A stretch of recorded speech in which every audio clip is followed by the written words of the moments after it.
विद्यार्थियों, आज हम कक्षा 12 हिंदी की पाठ्यपुस्तक अंतरा भाग 2 काव्य खंड के अध्याय 5 में वर्णित साहित्यकार कवि विष्णु खरे द्वारा रचित रचना, पहली रचना जिसका शीर्षक है एक कम और दूसरी रचना जिसका शीर्षक है सत्य से संबंधित अभ्यास प्रश्न हल करने जा रहे हैं। पहला प्रश्न इस प्रकार से है, कवि ने लोगों के आत्मनिर्भर, मालामाल और गतिशील होने के लिए किन तरीकों की ओर संकेत किया है, अपने शब्दों में लिखिए।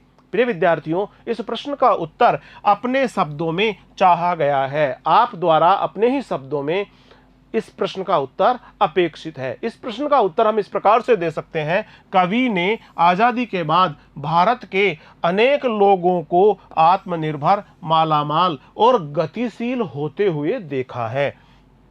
छलकपट, धोखाधड़ी, विश्वासघात, भ्रष्टाचार, स्वार्थपरता एवं अन्याय के बल पर लोगों ने अपनी स्थिति को सुधारा है और वे धनवान बन गए हैं, वे मालामाल बन गए हैं। अनैतिक तरीकों से लोग धनवान बने हैं और दूसरों को धक्का देकर गला काट स्पर्धा में आगे बढ़ते हुए आगे बढ़ने की प्रवृत्ति को ही उन्होंने अपनी उन्नति का साधन बनाया है। अगला प्रश्न है, हाथ फैलाने वाले व्यक्ति को कवि ने ईमानदार क्यों कहा है, स्पष्ट कीजिए। हाथ फैलाने वाले अर्थात भीख मांगने वाले व्यक्ति को कवि ने ईमानदार इसलिए कहा है क्योंकि अन्य लोगों की तरह वह धोखाधड़ी, बेईमानी या रिश्वतखोरी नहीं कर सका, इसीलिए वह धनवान नहीं बन सका। वह भीख मांगने वाले व्यक्ति को ईमानदार कहता है, इसलिए ईमानदार कहता है क्योंकि उस व्यक्ति ने धोखाधड़ी नहीं की, बेईमानी नहीं की, रिश्वतखोरी नहीं की। इसलिए यदि वह व्यक्ति भी धोखाधड़ी, बेईमानी और रिश्वतखोरी करता तो वह भी मालामाल हो जाता, वह भी धनवान बन जाता, लेकिन उसने धोखाधड़ी, बेईमानी और रिश्वतखोरी नहीं की, इसलिए वह धनवान नहीं बन सका और आज इतना गरीब है कि पेट भरने के लिए उसे दूसरों के सामने हाथ फैलाना पड़ रहा है। वह आज इतना गरीब है, इतना अभावग्रस्त है, इतना भूख से पीड़ित है कि उसे पेट भरने के लिए दूसरों के आगे भीख मांगनी पड़ रही है, अपना हाथ फैलाना पड़ रहा है। यदि वह भी औरों की तरह बेईमानी और धोखाधड़ी करता तो उनकी तरह ही वह भी मालामाल हो जाता। कवि ने स्वयं को लाचार, कामचोर, धोखेबाज क्यों कहा है? कवि ने स्वयं को लाचार, कामचोर या धोखेबाज इसलिए कहा है क्योंकि वह वर्तमान व्यवस्था को सुधार पाने में असफल है, अपने आप को असमर्थ पाता है। उसकी सहानुभूति गरीब व्यक्ति के साथ में है, उसकी सहानुभूति ईमानदार व्यक्ति के साथ में है। कवि की सहानुभूति गरीब व्यक्ति के साथ में किंतु ईमानदार लोगों के साथ में है, लेकिन वह ऐसे लोगों की कोई भी किसी भी प्रकार की मदद करने में स्वयं को लाचार अनुभव करता है। वह गरीब लोगों की, ईमानदार लोगों की मदद नहीं कर पा रहा है, इसलिए कवि स्वयं को लाचारी की स्थिति में पाता है। कवि स्वयं को लाचार अनुभव करता है, बेईमानों एवं धोखेबाजों के प्रति आक्रोश रखता है और आक्रोश रखते हुए भी वह उनका कुछ बिगाड़ नहीं सकता। कवि के हृदय में इस प्रकार के धोखेबाज लोगों के प्रति आक्रोश है। कवि के हृदय में बेईमानों एवं धोखेबाज लोगों के प्रति आक्रोश का भाव तो है, लेकिन वह उन बेईमान और धोखेबाज लोगों का कुछ बिगाड़ नहीं सकता। यही उसकी लाचारी का मुख्य कारण है।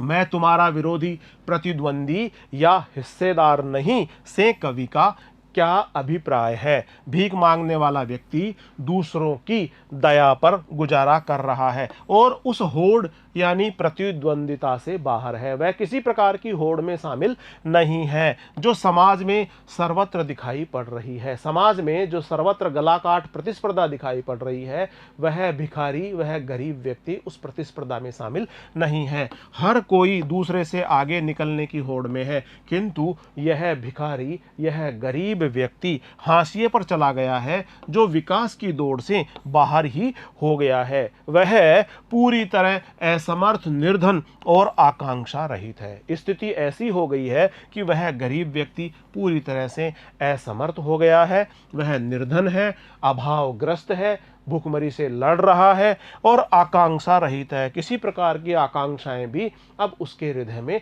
नहीं बची है। अपनी स्थिति को उसने स्वीकार कर लिया है। वह निर्लज्जता पूर्वक नंग धड़ंग होकर भिक्षावृत्ति करता है और इस प्रकार अपनी स्थिति को उसने स्वीकार कर लिया है। वह उन सभी लोगों को अपना प्रतिद्वंदी नहीं मानता है जो धनवान बनने की प्रक्रिया में लगे हुए हैं।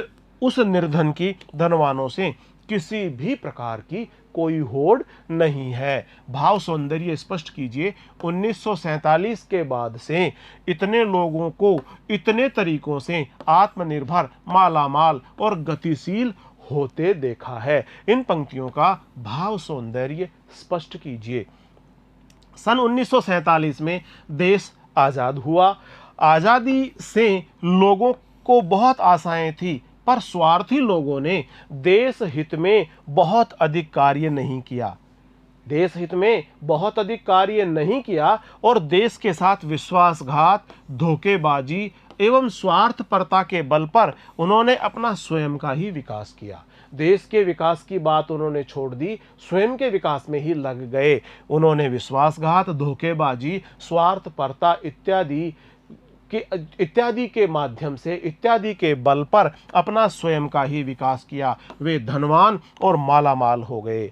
वे समृद्ध हो गए, धनवान हो गए, मालामाल हो गए। कवि यह कहना चाहता है कि स्वतंत्रता के बाद देश की आस्थावान, ईमानदार और संवेदनशील जनता का स्वतंत्रता से मोह भंग हो गया। स्वतंत्रता सेनानियों की कल्पना का भारत दिखाई नहीं देता है। स्वतंत्रता सेनानियों ने हिंदुस्तान को आज़ाद होने के बाद जिस प्रकार के समाज की कल्पना की, जिस प्रकार के समाज, यहाँ के लोगों की सुख समृद्धि की कल्पना की, जो सपना देखा, वह साकार होता हुआ दिखाई नहीं पड़ रहा है। स्वतंत्रता सेनानियों की कल्पना का भारत दिखाई नहीं देता, क्योंकि चारों ओर बेईमानी, धोखाधड़ी और स्वार्थपरता का बोलबाला है। कवि ने व्यंजनापूर्ण भाषा का प्रयोग करते हुए देश की वर्तमान दशा का चित्रण किया है। अगला प्रश्न है, भाव सौंदर्य स्पष्ट कीजिए। मानता हुआ कि हाँ, मैं लाचार हूं, कंगाल या कोढ़ी, या मैं भला चंगा हूं और कामचोर और एक मामूली धोखेबाज। इन पंक्तियों का भाव सौंदर्य स्पष्ट कीजिए। भीख मांगने वाला वह व्यक्ति भीख मांगकर जैसे यह घोषित करता है कि वह लाचार है, वह लाचार है, वह कंगाल है, वह कोढ़ी है, कि वह लाचार है, कंगाल है या वह कोढ़ के रोग से ग्रसित है। यदि भला चंगा भी है, यदि मैं भला चंगा हूँ, यदि वह स्वस्थ शरीर का मालिक भी है, यदि वह भला चंगा है, काम करने में समर्थ है और लेकिन वह काम नहीं कर रहा, वह आलसी है, वह कामचोर है, तो निश्चित ही वह आलसी व कामचोर भी है और एक मामूली धोखेबाज भी है, और धोखा देने में भी वह ज्यादा कुशल नहीं है, वह तो मामूली सा धोखेबाज है।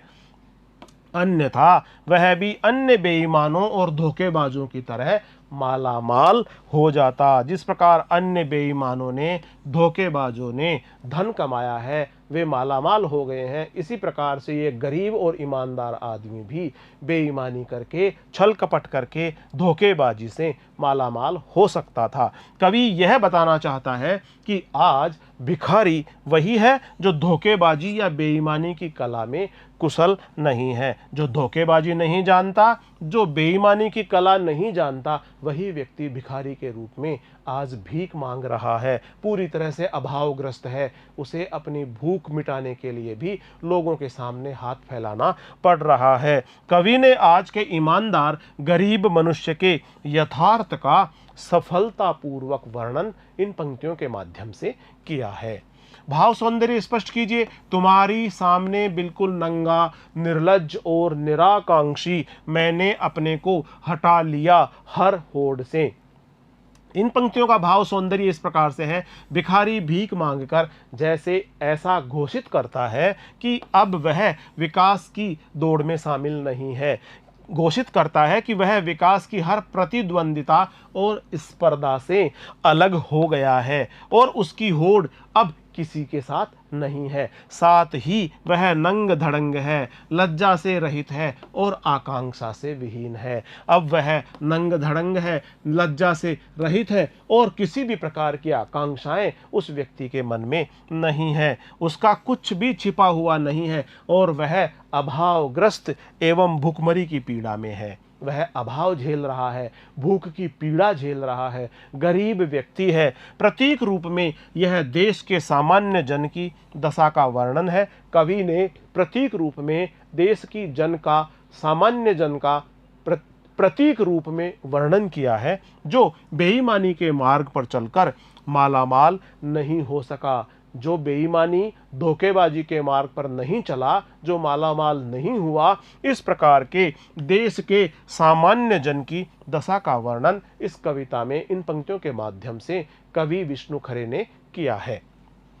शिल्प सौंदर्य स्पष्ट कीजिए कि अब जब आगे कोई हाथ फैलाता है 25 पैसे, एक चाय या 2 रोटी दे के लिए, तो जान लेता हूं मेरे सामने एक ईमानदार आदमी, औरत या बच्चा खड़ा है। इन पंक्तियों का शिल्प सौंदर्य स्पष्ट कीजिए। इन पंक्तियों की भाषा सरल है, सहज है और प्रवाहपूर्ण है। हाथ फैलाना मुहावरे के प्रयोग ने कवि के कथन को और भी ज्यादा प्रभावशाली बना दिया है। हाथ फैलाना, भीख मांगना, हाथ फैलाना मुहावरे का प्रयोग किया है। इस प्रयोग ने कवि के कथन को और अधिक प्रभावशाली बना दिया है। भिखारी की निर्धनता को उसकी ईमानदारी का फल बताकर समाज व्यवस्था पर प्रबल व्यंग्य किया गया है। अब जब में अनुप्रास अलंकार है, बै वर्ण और बै वर्ण इसके अंतिम में है। इस प्रकार से एक ही वर्ण की आवृत्ति होने पर अनुप्रास अलंकार होता है।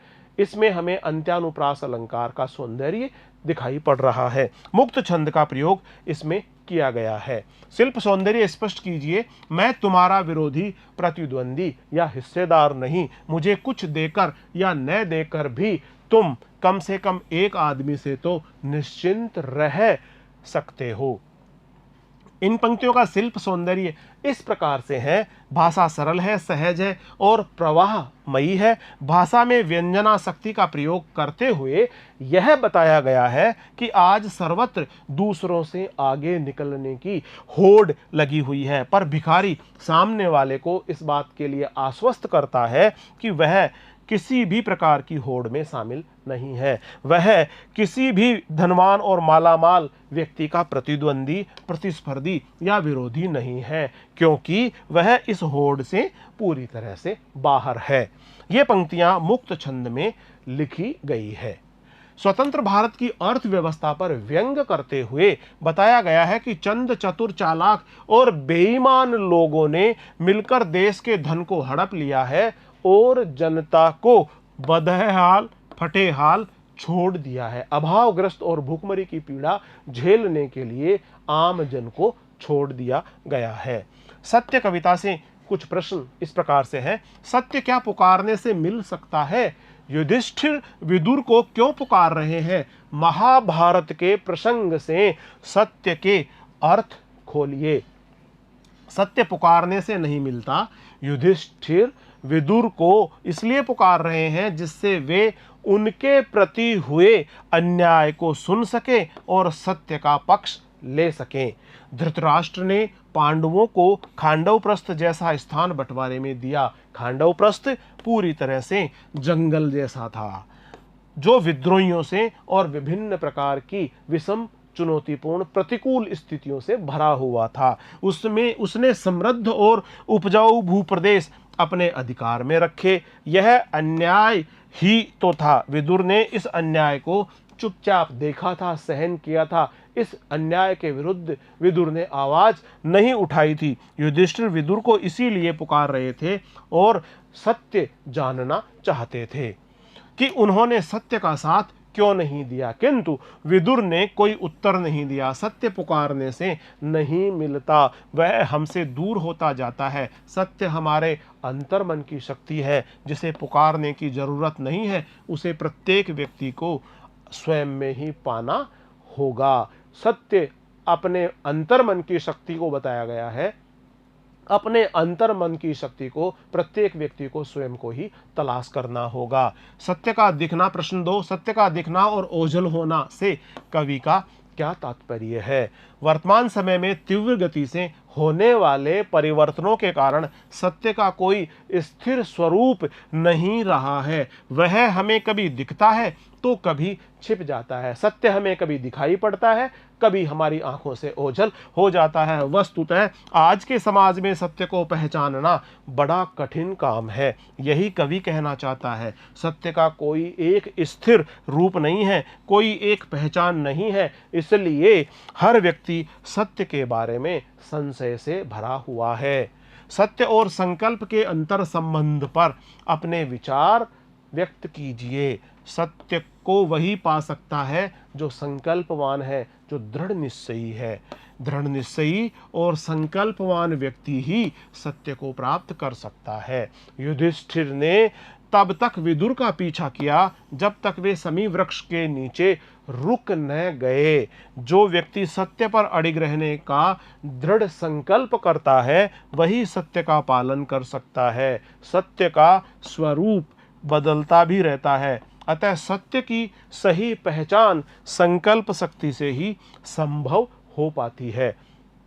सत्य की प्राप्ति दृढ़ निश्चयी व्यक्ति को ही हो पाती है। सत्य की प्राप्ति आस्थावान व्यक्ति को और दृढ़ निश्चयी व्यक्ति को ही हो पाती है, क्योंकि आस्थावान व्यक्ति, दृढ़ निश्चयी व्यक्ति ही लगातार सत्य का अनुगमन करता है, अनुसरण करता है, और तब सत्य को आखिरकार रुकना ही पड़ता है। यही कवि महाभारत के पात्रों के माध्यम से कहना चाहता है।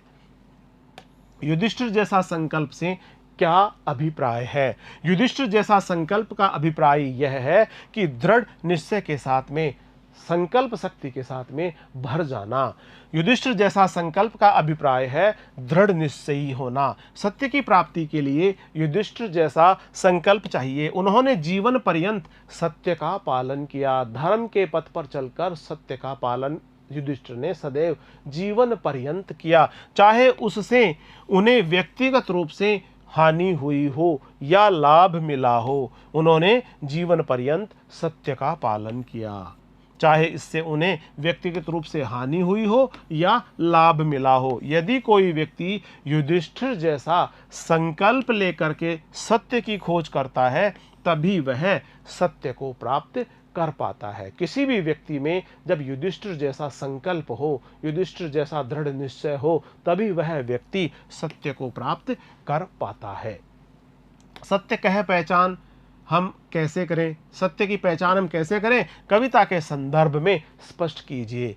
कवि इस कविता में यह बताना चाहता है कि वर्तमान समय में सत्य की पहचान करना बहुत कठिन हो गया है। आज सत्य का स्वरूप समाज के साथ, परिस्थितियों के साथ लगातार बदल रहा है। वर्तमान समय में हो रहे परिवर्तनों में सत्य की पहचान करना बेहद कठिन कार्य है। सत्य को हम तभी पहचान पाते हैं जब हमारे मन में दृढ़ निश्चय हो और हमारा संकल्प मजबूत हो। हमारा मजबूत संकल्प होने पर ही, हमारा दृढ़ निश्चय होने पर ही हम सत्य को पहचान पाते हैं। सत्य की हम पहचान कर पाते हैं, उसे अंतरात्मा में ही पहचान पाना संभव है, और सत्य को अंतरात्मा में ही पहचान पाना संभव है। कविता में बार बार प्रयुक्त हम कौन है और उसकी चिंता क्या है?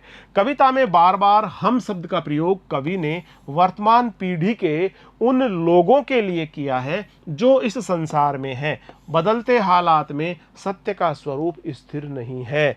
यही कवि की सबसे बड़ी चिंता है। सत्य की पहचान कैसे की जाए और उसे अपनी अंतरात्मा में कैसे धारण किया जाए, कवि यह समझ नहीं पा रहा है। कवि सत्य के स्वरूप को जानना चाहता है, सत्य को कैसे पाया जाता है इस बात को जानना चाहता है, सत्य किस प्रकार से किसी व्यक्ति के शरीर में समाता है इस बात को जानना चाहता है, सत्य का स्वरूप क्या है, सत्य का आकार क्या है और सत्य किस प्रकार से किसी भी व्यक्ति की अंतरात्मा को, व्यक्तित्व को प्रभावित करता है, इन सब बातों को कविता में जानना चाहता है और यही कवि की प्रमुख चिंता का विषय भी है। सत्य की राह पर चल, अगर अपना भला चाहता है तो सच्चाई को पकड़। इन पंक्तियों के प्रकाश में कविता का मर्म खोलिए। कवि ने इस कविता में सत्य के महत्व को प्रतिपादित किया है। सत्य पुकारने से नहीं मिलता, उसका पीछा करना पड़ता है दृढ़ संकल्प और निश्चयात्मक बुद्धि से। व्यक्ति दृढ़ संकल्पवान हो, उसकी बुद्धि निश्चयात्मक हो, तभी वह सत्य को प्राप्त कर सकता है। सत्य पुकारने से नहीं मिलता, उसका तो पीछा करना पड़ता है और पीछा करने वाले व्यक्ति को दृढ़ संकल्पवान होना चाहिए, दृढ़ निश्चयवान होना चाहिए।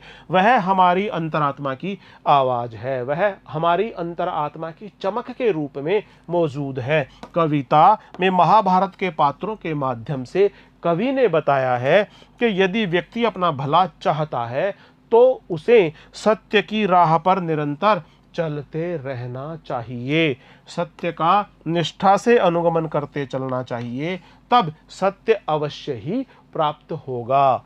भले ही बदलते समय में सत्य का रूप बदल रहा हो, पर हमारी अंतरात्मा के भीतर उसकी चमक लगातार बनी हुई है। हमारी अंतरात्मा में सत्य का स्पर्श, सत्य की छुअन से सत्य की चमक दमक स्पष्ट रूप से दृष्टिगोचर हो रही है।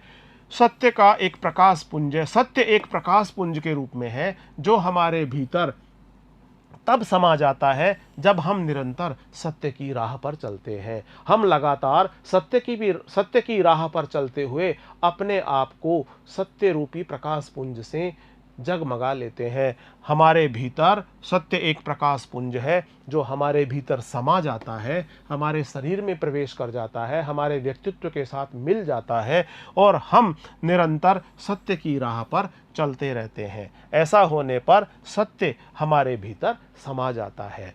प्रिय विद्यार्थियों, आज हमने अध्याय 5 साहित्यकार कवि विष्णु खरे द्वारा रचित रचनाएं, पहली रचना जिसका शीर्षक है एक कम और दूसरी रचना जिसका शीर्षक है सत्य से संबंधित अभ्यास प्रश्न हल किए हैं। अगले वीडियो में हम अध्याय 6 साहित्यकार कवि